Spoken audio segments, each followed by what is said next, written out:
जिस उत्तर प्रदेश की राजधानी लखनऊ में जिस तरीके से पुलिस भर्ती को लेकर लोगों में उत्सुकता जागी है, उसके दौरान हम बात करने के लिए इस समय मौजूद हैं डीजी फायर सर्विस और भर्ती बोर्ड आर.के. विश्वकर्मा जी के साथ। उनसे बात करते हैं और जानना चाहते हैं आखिर किस तरीके की बोर्ड अब तैयारी कर रहा है भर्तियों की, और किस तरीके से अभी तक बोर्ड ने जो भर्तियां आ रही हैं उसको किस तरीके से संचालित करता है। सर, स्वागत है आपका आज तक पे। सर, जिस तरीके से अब क्या पैटर्न है भर्ती बोर्ड का, किस तरीके से वो भर्तियां कर रहा है और पिछली पुरानी भर्तियों को किस तरीके से देखा जा रहा है, कुछ थोड़ा सा डिटेल। तो आशीष जी, मैं आपको इसमें लाना चाहूँगा कि हम लोगों ने अभी लास्ट 2 वर्षों में 1,37,000 डिफरेंट रैंक के कर्मचारियों की, सब इंस्पेक्टर, कांस्टेबल और पीएससी के कर्मचारियों की भर्ती किया है, जिनमें सब इंस्पेक्टर 4,346, कांस्टेबल्स 88,298, कांस्टेबल आम पुलिस और पीएससी के 42,615 जवान, और मृतक आश्रित के जितने भी केसेस है 1,657। इस तरह से 1,37,000 प्लस कर्मचारियों की हम लोगों ने भर्ती कर दिया है। लेटेस्ट हमारी भर्ती 49,000 प्लस कांस्टेबल्स की थी, जिसमें अभी उनकी हम तैयारी कर रहे हैं उनको ट्रेनिंग पे भेजने की, क्योंकि पुराना जो 42,000 का लॉट था वो क्लियर हो गया हमारा, और उसके पहले हम लोगों ने 32,000 की भर्ती की थी, वो भी क्लियर हो गई, ट्रेनिंग कंप्लीट हो गई।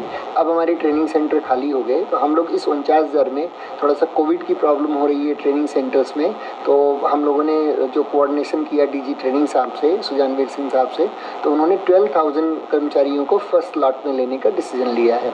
तो हमने 12,000 कर्मचारी जो मेरिट पे, टॉप मेरिट पे हैं, क्योंकि अगर हम मेरिट से नहीं भेजेंगे तो बाद में इनके सीनियरिटी डिस्प्यूट हो जाएंगे, तो हमने टॉप मेरिट से 12,000 कर्मचारियों की जितनी बायोडाटा है, उनके रिकॉर्ड्स हैं, हाइट के रिकॉर्ड्स हैं, मेडिकल के रिकॉर्ड्स हैं, वो सारी फाइलें हमने इलेक्ट्रॉनिक स्कैन कर लिया, और सारी की सारी फाइलें 1-2 दिन के अंदर डीजी ऑफिस में ट्रांसमिट हो रही हैं, और वहाँ से डायरेक्टली मेल के थ्रू उनके ज़िलों को चली जाएगी, और ये बच्चे जो हैं वहीं अपने होम डिस्ट्रिक्ट में रिपोर्ट करेंगे, और होम डिस्ट्रिक्ट में एक बार इनका पुलिस वेरिफिकेशन हो जाएगा, अपॉइंटमेंट लेटर जारी हो जाएगा, तो फिर उसके बाद में वो ट्रेनिंग सेंटर में मूव कर जाएंगे। तो 49,000 प्लस में 12,000 बच्चे जा रहे हैं, तो मैं समझता हूँ कि अगली बार चूँकि कोविड की प्रॉब्लम नहीं होगी, तो हमारी जो ट्रेनिंग कैपेसिटी इनटेक है करीब 21-22,000 है, वो अगले लॉट में काफ़ी ज़्यादा बच्चे चले जाएंगे। तो एक बच्चों में बहुत सारी उत्सुकता रहती है, तो इसलिए मैं आपकी नॉलेज पर सर, लगता है कि ये बड़ी इस बार से भर्ती है, चूँकि और प्रदेशों की भी नज़र है, लोग जितने भी अभ्यर्थी हैं वो भी उत्सुक हैं, इनसे प्रॉफिट बेनिफिट रहेगा। हाँ, मैं आपको नॉलेज में लाना चाहूँगा कि हम लोग अभी माननीय मुख्यमंत्री जी ने हम लोगों को 1,300 नए पद दिए हैं मिनिस्ट्रियल स्टाफ के, जिसमें से 644 तो मिनिस्ट्रियल के हैं, 358 अकाउंटेंट्स के हैं, और 327 स्टेनोग्राफर्स के हैं। ये सभी एएसआई मिनिस्ट्रियल सब इंस्पेक्टर की रैंक की है, और इनमें रिटन एग्ज़ाम होता है और टाइपिंग टेस्ट होता है, या स्टेनोग्राफी में डिक्टेशन होता है। तो हमने ये प्लान किया हुआ है कि अभी हम ऑलरेडी टेंडर प्रक्रिया चालू कर दी है, और अभी अगर इसी माह तक के एंड तक हम टेंडर फाइनलाइज कर लेंगे। बच्चों को सितंबर और अक्टूबर में अप्लाई करने का टाइम दे देंगे, 1-1.25 महीने बच्चे अप्लाई कर लेंगे। बच्चे, इसलिए मैं कहना चाहूँगा सितंबर अक्टूबर में ज़रूर बच्चे बोर्ड की साइट पर देखते रहें, जिससे कि वो अप्लाई कर सकें। और हमने प्लान किया हुआ है, सब कुछ ठीक ठाक हो जाएगा मैं समझता हूँ दिसंबर में, तो हम दिसंबर में बच्चों का एग्ज़ाम, रिटन एग्ज़ाम ले लेंगे, और रिटन एग्ज़ाम के बाद में जनवरी एंड या मैक्सिमम फरवरी में हम इनकी टाइपिंग टेस्ट ले लेंगे, और 100% 31 मार्च के पहले करंट फाइनेंशियल ईयर में ये सारी पोस्टें हम भर देंगे। दूसरा, हम आपकी नॉलेज में और लाना चाहेंगे कि माननीय मुख्यमंत्री जी ने 6,130 पहले पद हमको दिए, जिसमें सब सिविल पुलिस के सब इंस्पेक्टर के पद हैं 5,623, फायर सर्विस की पोस्ट हैं 23, और पीएससी के 444, इस तरह से 6,130 पोस्ट है। अभी कल ही माननीय मुख्यमंत्री जी ने अप्रूव कर दिया, हमारे पास आ भी गया कम्युनिकेशन, इन पोस्टों की संख्या बढ़ा के 9,494, यानी 9,500 सब इंस्पेक्टर्स की भर्ती होगी। सब इंस्पेक्टर, पीएससी और पीएससी प्लेटून कमांडर, और फायर सर्विस में एफएसएसओ रैंक की। और अगर आप कंपेयर करें दूसरे स्टेट से, तो मैं समझता हूँ दूसरे स्टेट 5,000 6,000 कांस्टेबल की भर्ती करते हैं। यूपी पुलिस इस करंट वित्तीय वर्ष में 9,494 यानी 9,500 सब इंस्पेक्टर की भर्ती कर रही है। तो मैं समझता हूँ कि 10 लाख के करीब लगभग एप्लीकेशन आएंगी। जो भी बच्चे इच्छुक हों, मेहनती हैं, उनको मेहनत अभी से स्टार्ट कर देनी चाहिए। हमने टेंडर की प्रक्रिया ऑलरेडी स्टार्ट कर दिया है, वेबसाइट पर हमारे टेंडर है। इस महीने वो भी इसको फाइनलाइज कर रहे हैं और फिर लगभग 1 से सवा महीने बच्चों को हम देंगे। इसलिए सितंबर और अक्टूबर के महीने में जो भी बच्चे हमारे तैयारी करना चाह रहे हैं वो अप्लाई कर लें और दिसंबर के एंड तक इस एग्ज़ाम को भी हम कंप्लीट करवाएंगे। हो सकता है मिनिस्ट्रियल और सब इंस्पेक्टर का कुछ ही इंटरवल पर दोनों एग्ज़ाम करवा दें और उसके बाद सब इंस्पेक्टर में दौड़ होती है तो हम क्योंकि समर सीज़न में दौड़ नहीं करवा सकते इसलिए हमको फरवरी में दौड़ करवानी पड़ती है। तो अगर दिसंबर और जनवरी के बिगनिंग हम रिटन एग्ज़ाम करवा लेंगे तो फरवरी में 100% हम दौड़ करवा लेंगे और उनका भी रिज़ल्ट 31 मार्च के पहले जारी हो जाएगा। तो हमारी जो बहुत सारी वैकेंसीज़ हैं, हमें खासकर फील्ड ऑफिसर जो है, अब तो कांस्टेबल्स ठीक ठाक हो गए हैं, 1,37,000 हो गए हैं, तो अब कोई इतनी क्रिटिकलिटी नहीं है, लेकिन सब इंस्पेक्टर में बहुत क्रिटिकलिटी है। सब इंस्पेक्टर्स हमारे IOs इन्वेस्टिगेटिंग ऑफिसर्स हैं, उससे ट्रायल सफ़र होता है, हर तरह का काम सफ़र होता है जो विवेचना का काम है। तो हमने प्लान किया हुआ इस वर्ष 100% में 9,000 जो 500 वैकेंसीज़ हैं इनको अवश्य भर देंगे।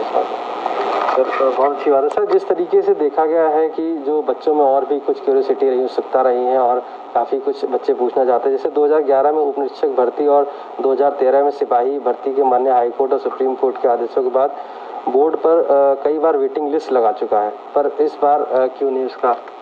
देखिए, जहाँ तक वेटिंग लिस्ट की बात है, शासनादेश है कि यहाँ पर कोई वेटिंग लिस्ट नहीं बनेगी। उस शासनादेश की, ये शासनादेश हमारे लिए नहीं है, पुलिस डिपार्टमेंट को, वो शिक्षा डिपार्टमेंट के लिए भी है, बाकी जितने डिपार्टमेंट्स हैं सबके लिए है। जिन एग्ज़ाम्स की बात आप कर रहे हैं इनमें माननीय सुप्रीम कोर्ट ने शासनादेशों के विपरीत उन्होंने निर्णय दिया अपना कि इसमें जो लगभग 3,000 पद खाली थे उस समय, उसके जो वेटिंग बच्चे थे नीचे मेरिट के, उनको मेरिट के आधार पर भर लेने का। तो वो अलग चीज़ है, ऑनरेबल उच्चतम न्यायालय से बड़ी तो कोई चीज़ नहीं है। अगर उन्होंने आदेश दिया है तो उसका हम लोगों ने पालन किया, कंप्लायंस किया, हमने रख लिया। बाकी एज ए पॉलिसी मैटर मैं बता दूं कि जैसे हर एग्ज़ाम होता है उसमें कुछ बच्चे मान लीजिए और अच्छा PCS में आ गए या कुछ ऑल इंडिया सर्विसेज में आ गए, रेलवेज़ में आ गए, तो बच्चे छोड़ देते हैं, या कुछ बच्चे सिलेक्टिवली मेडिकली जिससे कलर ब्लाइंडनेस है उसमें डिस्क्वालीफाई हो जाते हैं, या पुलिस वेरिफिकेशन में फेल हो जाते हैं। तो वो जितनी पोस्टें हैं शासनादेशों के अनुसार जैसे ही अगली भर्ती होती है उस रैंक की, हम लोग उसमें जोड़ देते हैं। ये नियम है और ये नियम माननीय मुख्यमंत्री द्वारा कैबिनेट द्वारा पास किया हुआ है और हम लोगों के ऊपर बाध्यकारी है और उसके तहत ही हम लोग कार्रवाई करते हैं। सर, अगर कोर्ट इन बची हुई सीटों को भरने का कोई आपको देता है आदेश, तो क्या बोर्ड इसके लिए कुछ विचार करें? नहीं, देखिए, एंटीसिपेटरी तो हम नहीं जवाब देना चाहेंगे कि, लेकिन संस्थाएं हैं, माननीय उच्चतम न्यायालय का हम लोग हमेशा रिस्पेक्ट करते हैं, जो भी वो आदेश देते हैं उसकी कंप्लायंस करते हैं। तो इस तरह की क्वेश्चन प्रीएम्प्टिव एंड एंटीसिपेटरी है, इस पर कोई जवाब नहीं देना चाहिए। सर, जो 41,520 पुलिस भर्ती होने के लिए कोई निर्धारित कट ऑफ तय नहीं थी, तो बाकी जो बचे पदों पर मेरिट कम करके अन्य अभ्यर्थियों को अवसर जैसे क्यों नहीं दिया गया उसमें? अब देखिए, 41,000 की भर्ती में लगभग वही 3,000 के आसपास पोस्टें खाली रहती हैं। अब बच्चों की कामना रहती है कि हम उसी मेरिट में नीचे हैं, चूँकि हम जब भी मेरिट रिजल्ट जारी कर रहे हैं, जो बच्चे सिलेक्ट हुए हैं उनका भी रिजल्ट दे रहे हैं डिसेंडिंग ऑर्डर में, और जो किसी अनसिलेक्ट रह गए मेरिट में नीचे होने की वजह से उनका भी रिजल्ट दे रहे हैं। तो उन बच्चों में क्यूरियोसिटी रहती है कि वो पोस्टें खाली रह गई तो हमको नीचे से क्यों नहीं बोर्ड ले रहा है। लेकिन मैं ये बताना चाहूँगा कि किसी समय ऑनरेबल सुप्रीम कोर्ट ने डायरेक्शन दिया था स्टेट्स को कि कोई वेटिंग लिस्ट ना बनाई जाए। उसी के तहत स्टेट गवर्नमेंट ने GO जारी किया और हम लोगों को प्रोहिबिट किया हुआ वेटिंग लिस्ट बनाने के लिए। तो मैं समझता हूँ माननीय मुख्यमंत्री जी ने पहले ही, आप देखिए, इतनी सारी पोस्टें रिलीज़ की, 1,37,000, 9,500 सब इंस्पेक्टर की किया हुआ, 1,300 आपका प्लस मिनिस्ट्रियल की किया हुआ। मैं आपको बताना भूल गया, जेल वार्डन का एग्ज़ाम हम करवाने वाले हैं। जेल वार्डन, माउंटेड पुलिस और फायर सर्विस का, तीनों मिला के करीब 5,500 पोस्टें हैं, उसका भी हम दिसंबर के आसपास एग्ज़ाम करवाएंगे। तो बहुत सारी पोस्टें रिलीज़ कर रखी हैं और बच्चे मेहनत करें, कहीं ना कहीं मेहनती बच्चों का कहीं ना कहीं एडजस्टमेंट हो ही जाता है। सर, ऐसा भी माना जाता है कि बिना मेडिकल कराए 13,924 अभ्यर्थियों को बाहर का रास्ता दिखाया गया था। ये किस नियम के तहत किया गया था या क्या इसमें चीज़ें? ये 13,924 अभ्यर्थियों को ये बिना मेडिकल कराए, लगभग ये जब 41,520 जो हुई थी उसके बाद जो ऑनरेबल सुप्रीम कोर्ट ने कहा कि जितनी पोस्टें खाली हैं उनको आप खाली मत रखें, उनको रिजर्वेशन पॉलिसी को देखते हुए आप उसको भर लें।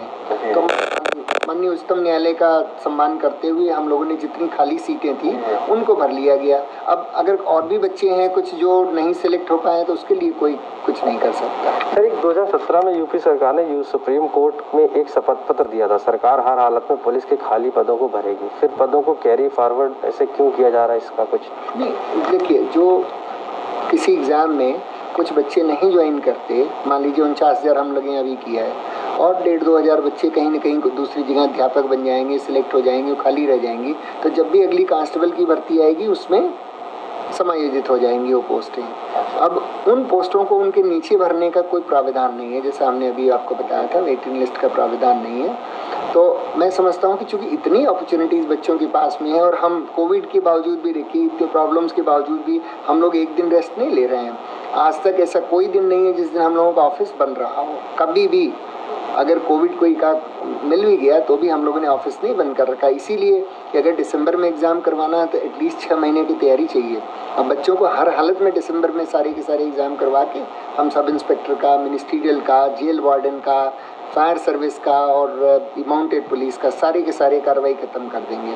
जिससे होता क्या है कि अगर एक बार हमने ख़त्म कर दिया 31 मार्च तो अगले फाइनेंशियल फिर बाकी चीज़ें भी माननीय मुख्यमंत्री जी विचार करेंगे कि किन चीज़ों को भरना है, कैसे भरना है। क्योंकि पुलिस डिपार्टमेंट, मेरे ख्याल से पुलिस डिपार्टमेंट के लिए जितना भी हम लोगों ने भेजा आज तक किसी चीज़ के लिए नो नहीं हुआ है। तो आदरणीय मुख्यमंत्री जी सभी जितनी पोस्ट हैं उनका सैंक्शन दे देते हैं और हम लोग ऑलरेडी इस पीरियड में भी लगे हुए हैं कंटिन्यूसली प्लान करने के लिए। सर, एक सवाल था कि 22 नवंबर 2019 को इलाहाबाद हाई कोर्ट के 2 जजों की बेंच ने उत्तर प्रदेश पुलिस भर्ती की कैरी फॉरवर्ड नियम को अनुचित और मनमाना करार दिया। उसमें अभी तक सरकार ने या कोई बोर्ड ने कोई जवाब नहीं दाखिल किया, जबकि दोबारा 11 जून 2020 को फिर जवाब दाखिल करने के लिए बोला जाता है। तो सरकार या बोर्ड जवाब क्यों नहीं दाखिल किया है और अभी तक मामले को लंबा क्यों खींचा जा रहा है, जबकि लगभग 5,292 बच्चों का भविष्य है और अगली तारीख 18 अगस्त लगी है। इसमें आप क्या कहेंगे, क्या जवाब दाखिल होगा या कैरी फॉरवर्ड पे किस तरीके? इस तरह की जो देखिए इंडिविजुअल पिटीशन बहुत बच्चों के हुए हैं, हम लोगों ने इंडिविजुअल भी किया है, कॉमन भी किया है और सभी में पिटीशंस, काउंटर पिटीशंस दाखिल कर रहे हैं। और उसमें हमारा स्टैंड पॉइंट यही है कि शासनादेशों के अनुसार कोई भी वेटिंग लिस्ट नहीं बनाई जाएगी और इसलिए इन खाली पदों को हम कैरी फॉरवर्ड कर रहे हैं। 41,000 के खाली पद 49,000 में कैरी फॉरवर्ड हुए। इस 49,000 के जो खाली पद होंगे वो अगली भर्ती में कैरी फॉरवर्ड होंगे। ये नियम है, इस नियम के तहत करते हैं। बाकी अन्यथा माननीय सर्वोच्चतम न्यायालय अगर हाई कोर्ट कोई ऐसा आदेश देता है हम उसमें अपील में माननीय सुप्रीम कोर्ट जाएंगे, उच्चतम न्यायालय में जाएंगे। सर, एक मेडिकल को लेकर काफ़ी कुछ दिक्कत आती है कि मेडिकल में कुछ अभ्यर्थी जरूर फेल होंगे, तो मेडिकल में अतिरिक्त अभ्यर्थियों को क्यों नहीं बुलाया गया, जैसे जिस तरीके से उनका हो जाए? देखिए, पोस्टें फिक्स करते हैं। जैसे मान लीजिए गवर्नमेंट ने हमें कहा 49,000 पोस्टें हम आपको रिलीज़ करते हैं, हम 49,000 बच्चों का रिजल्ट बनाते हैं। अब 49,000 बच्चों में अगर कोई फील्ड में जाके और कोई मेडिकल में जो फेल है मेनली कलर ब्लाइंडनेस की वजह से है। अगर आप देखेंगे 99% बच्चों में, क्योंकि कुछ होते हैं टेम्परेरी फेल होते हैं और टेम्परेरी मान लीजिए कोई सर्जरी करवानी है, सर्जरी करवा के ठीक होता है। तो कलर ब्लाइंडनेस एक चीज़ ऐसी है जो ठीक नहीं हो सकती।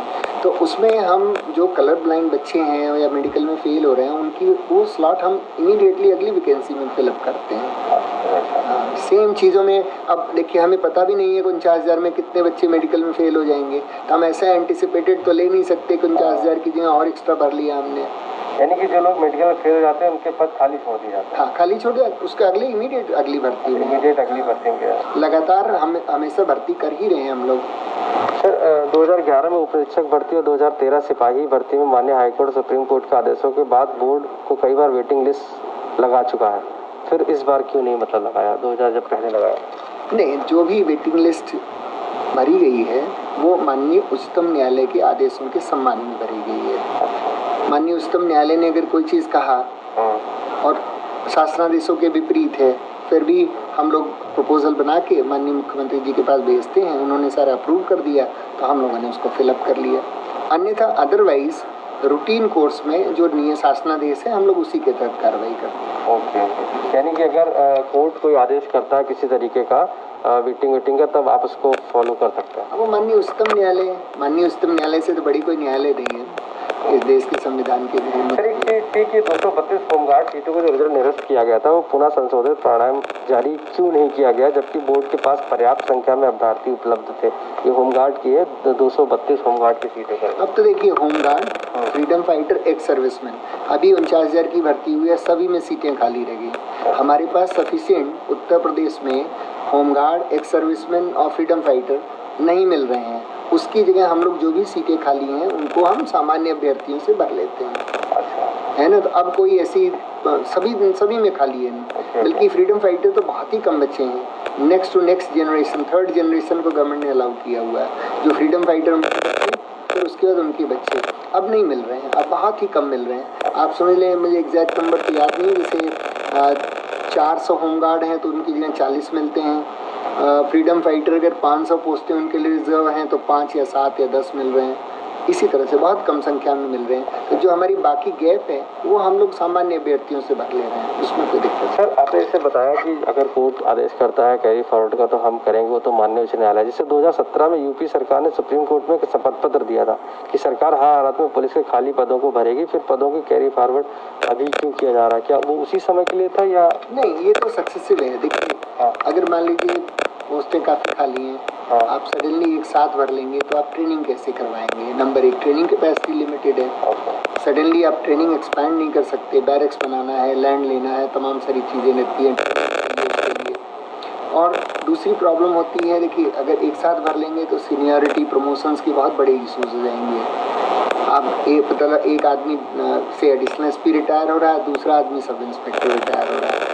इसलिए स्लॉट में भरा जाता है कि हाँ, अगर मान लीजिए हमारे पास 15,000 20,000 पोस्टें हैं तो हम उसको 2-3 लॉट में भर लेंगे, जिससे कि कोई HR इशूज़ ना हो। अदरवाइज सीनियरिटी, प्रमोशंस के इतने इशूज़ डिपार्टमेंट में 20-25 साल बाद हो जाएंगे कि उसमें बहुत कॉम्प्लिकेशंस एंड प्रॉब्लम्स होती है। लेकिन हम लोग, आप देखें, कोई भी डिपार्टमेंट ऐसा नहीं होगा जितना पुलिस ने भर्ती किया। मेरे ख्याल रेलवेज़ ने भी नहीं किया हुआ। तो इस बार हम लोग पुलिस में इंश्योर कर रहे हैं ऑनेस्टी के साथ, ईमानदारी के साथ, 100% बच्चे आएँ। 100% कहीं कोई सिफारिश करवाने की ज़रूरत नहीं है। सिफारिश करवा रहे हैं वो अपना टाइम वेस्ट कर रहे हैं। अपनी पढ़ाई करें, तैयारी करें, और ये दरवाज़ा उनके लिए हमेशा खुला है। किसी समय आ सकते हैं, कोई तकलीफ़ हो, दिक्कत हो, अभी आएँ। कोरोना संक्रमण काल में स्वागत है उनका, आए, कोई दिक्कत नहीं है। यहाँ उनकी बात सुनी जाएगी और जो भी वाजिब होगा, जो भी शासनादेशों के तहत है, उस तरह के तहत हम लोग कार्रवाई करेंगे। एक आखिरी सवाल है कि इससे पहले भर्तियों में 1.25 गुना या 1.5 गुना अभ्यर्थियों को मेडिकल के लिए बुलाया जाता था, फिर इस बार ऐसा क्यों नहीं हो रहा है? नहीं, ऐसा नहीं। जितनी पोस्टें हैं उतने का परिणाम रिजल्ट जारी होता है और उसी के बाद मेडिकल के लिए बुलाया। देखिए, पहले एक था जिसमें कि मेडिकल का सीक्वेंस पहले था। अभी मेडिकल का सीक्वेंस लास्ट में है। पुराने 2009 के आसपास की भर्तियों में पहले फर्स्ट मेडिकल था, उसके बाद में फिर डॉक्यूमेंट एग्जामिनेशन था, उसके बाद में फिर उन्होंने रिटर्न लिया था। वो अलग इशू है, तो वो डिफरेंट इशू हो जाएगा। तो टोटल अगर हम माने तो कितनी अब इस बार भर्तियां मिलने वाली हैं जो हमारे कैंडिडेट हैं? हमारे जो कैंडिडेट हैं उनके लिए जो अपॉर्चुनिटीज़ हैं, देखिए, 9,500 सब इंस्पेक्टर के लिए, 1,360 मिनिस्ट्रियल के लिए, स्टेनोग्राफर, अकाउंटेंट और आपके ASI मिनिस्ट्रियल के लिए। अभी हम एग्ज़ाम करवाने वाले हैं लगभग 6,000, वो भी दिसंबर में हमने प्लान किया हुआ है। फायर सर्विस की है, जेल डिपार्टमेंट की है और घोड़ा पुलिस की है, माउंटेड पुलिस की है। और ये चीज़ें हमारी पाइपलाइन में ऑलरेडी हमारे पास गवर्नमेंट से रिक्वेशन आ रखा है, अप्रूवल है, और उसको हम लोग कार्रवाई कर रहे हैं। लगभग 16,000 जी जी, थैंक यू, बहुत बहुत धन्यवाद।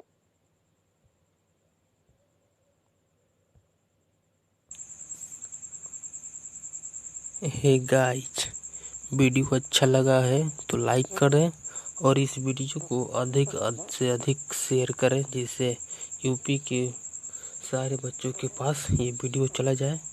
और ऐसे ही सरकारी नौकरी से संबंधित वीडियो पाने के लिए हमारे जो चैनल विवेकानंदपुर चैनल, इसको सब्सक्राइब कर लें।